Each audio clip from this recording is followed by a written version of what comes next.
সম্মানীয় খোদামবাড়ি 1 নম্বর গ্রাম পঞ্চায়েতের সম্মানীয় প্রধান মৌমিতা মন্ত্রী ও খোদামবাড়ি ইউনিয়ন বিপিএইচ স্কুলের পরম সম্মানীয় প্রধান শিক্ষক ডক্টর শৈবাল জানা মহোদয় জাতীয় পতাকা উত্তোলনের মধ্য দিয়ে আজকে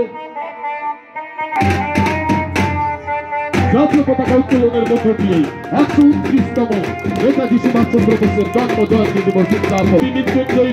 নেতাজি সুভাষচন্দ্র বোসের 100 নেতাজি সুভাষচন্দ্রের মূর্তিতে মালা দিয়ে শ্রদ্ধা নিবেদন করবেন আমাদের পরম সম্মানীয় খোদামবাড়ি 1 নম্বর গ্রাম পঞ্চায়েতের প্রধান মৌমিতা মন্ত্রী মহোদয়া। সম্মানিতা মন্ত্রী মহোদয়া,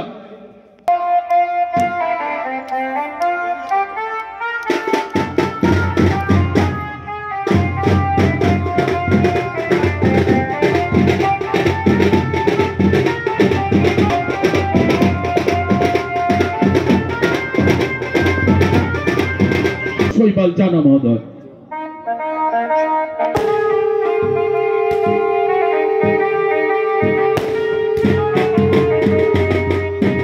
উপপ্রধান জানা মহোদয়।